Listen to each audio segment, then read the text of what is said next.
guys, it's Annika slash Grace here, and today I thought I'll do a depression video and talk to you guys about my road of depression and anxiety and all that great stuff. So it was 4 years ago since I had my first experience with severe depression. You guys have already heard about Alex in another video. Alex committed suicide 4 years ago, and that was the first time that I experienced feeling like I had nothing and that it was my fault and all that great stuff, I was so young then. I was about 13 or 12 when he killed himself. I basically only just started my life, and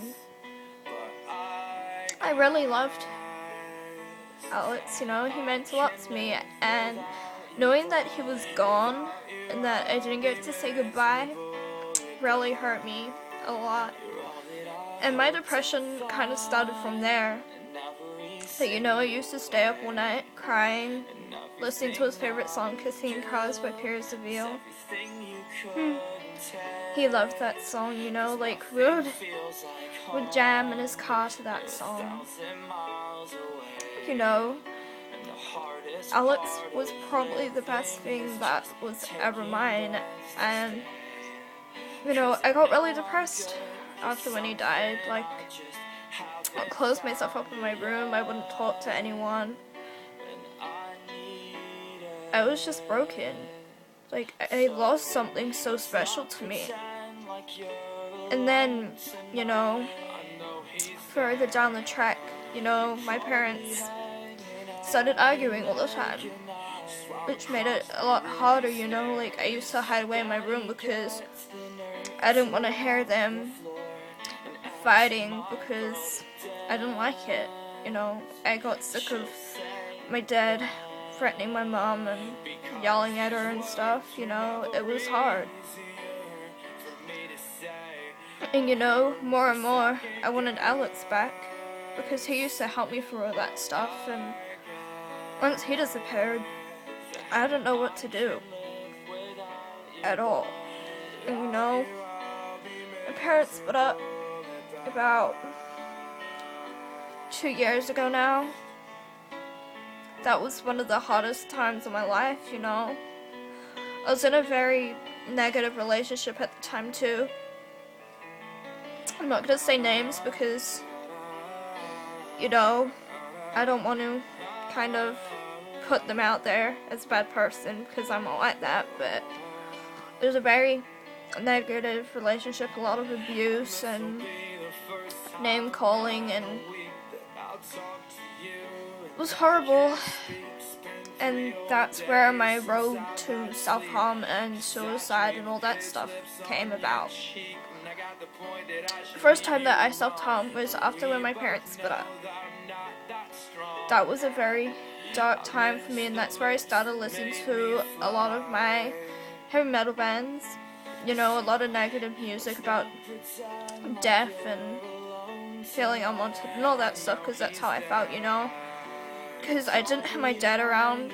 As much as I hated my dad at the time for hurting my mom and stuff, I felt like I needed my dad. Like, I felt like a part of me was missing again, like how I felt with Alex, Depression is so horrible, like, I don't like it, I feel quite depressed quite a lot, and I'm sick of feeling that way, like, feeling like I'm not good enough, feeling like I want to die and stuff. Like, it's not fun.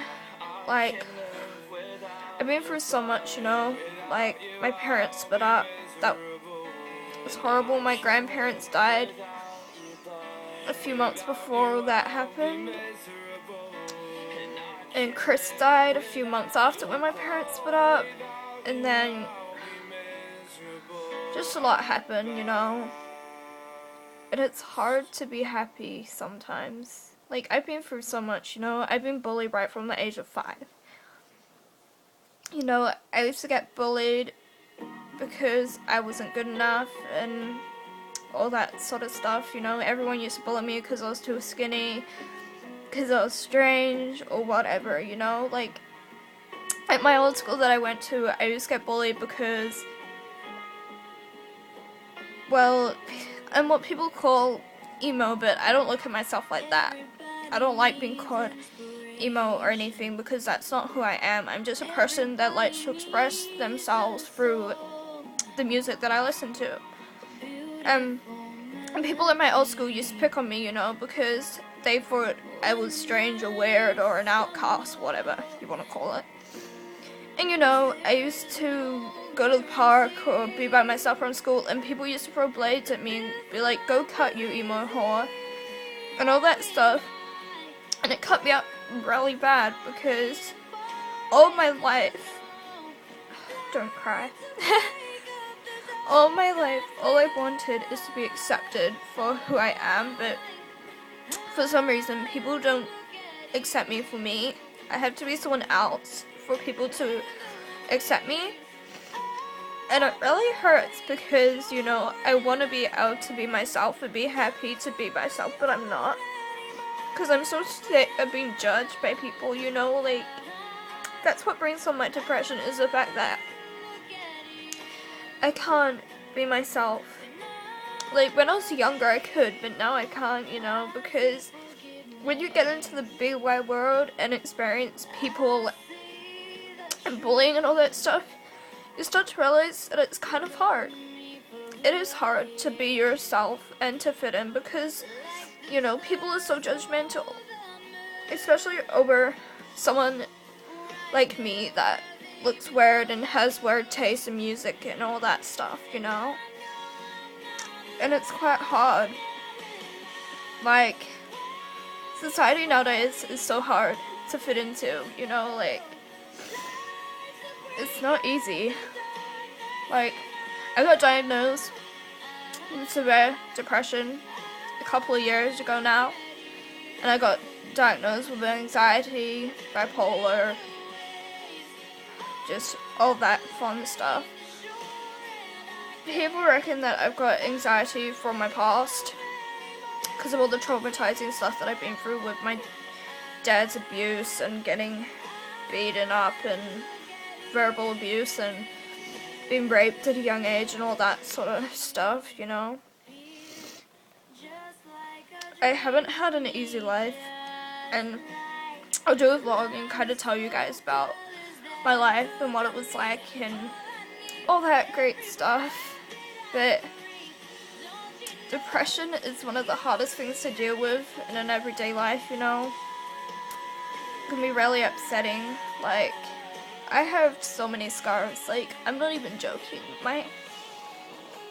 All my arms, you can just see scars everywhere. Like,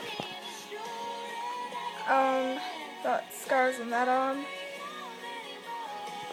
Got scars on the other arm. You know, self-harm was one of my biggest faults for quite a while, and I'm really ashamed of my self-harming. Like, I try to hide my scars because I know that people judge me for it. Like, I'm really ashamed of them. So ashamed. And you know, like, life is a fucking hellhole sometimes, but I try to cope as best as I can by just being strong and stuff, you know. And I kind of know how it feels to have depression because fuck, I've been depressed for years.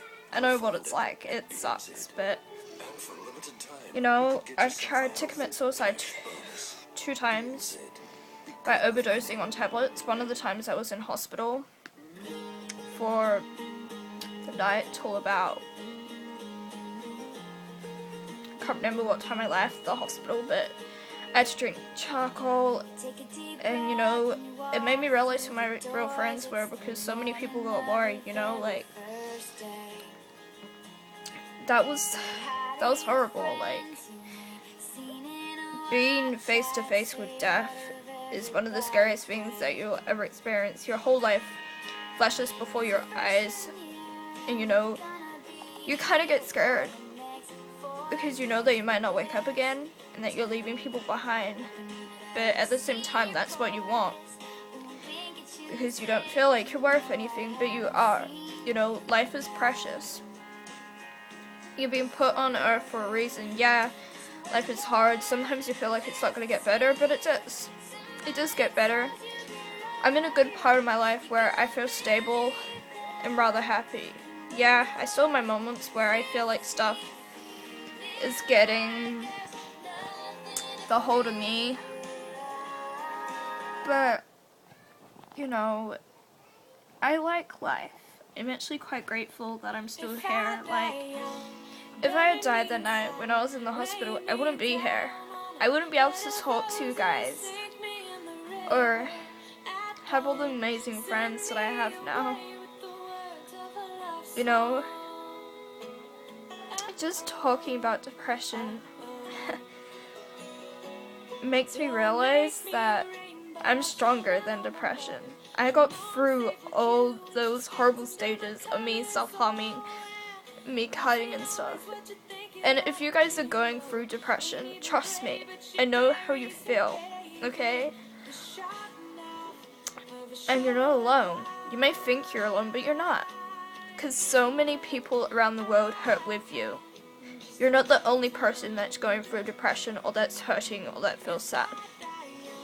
This world is a fucking hard place. I know that. But the world is beautiful when you look at it in a good point of view. You just gotta look at the world and go, wow, I'm alive. Let's just live. Because the more you dwell in sadness, the more your world turns black. And before you know it, you'll be stuck in hell, partying with the devil. No one wants to be there. The devil, yeah, I used to fucking worship him, but he's not worth it. You want to walk down a true path of life? Follow your heart. Follow your soul. Look into yourself and find something that you enjoy. Just enjoy life. Experience it. Go to concerts. Meet new people. Just experience life to the fullest. You only live one time. And after that one time, your life is gone. You won't be able to live anymore. Basically, when shit gets tough, look into yourself and find something that you enjoy. Find a hobby. You're sad? Talk to someone. Don't cut your beautiful wrists. Your body was given to you by God. Okay? Yes, I said God. I can't believe that I just said God. Wow. But your body is a precious gift. Don't mistreat it. Be happy with who you are. Everyone's unique. If someone bullies you, tell them to get fucked and say that you're happy with yourself. Because you should be. You're a beautiful person, and no guy or girl deserves to be unhappy. The more and more you get told that you're beautiful, or that you're handsome, or that you're worth something, the more and more you will believe it with yourself. Just stay strong, guys. Yes, life is hard, but life is totally worth it. Live life and be happy. Don't forget to like, comment, and subscribe. Subscribe for more videos. Like this video if it was helpful, and just write me a comment. Add me on Facebook. Write me on Twitter. Send me an email. I'm so grateful that I decided to do YouTube, because if I didn't, I wouldn't be able to talk to all you amazing people. So, keep happy, guys. Love you all. Bye-bye.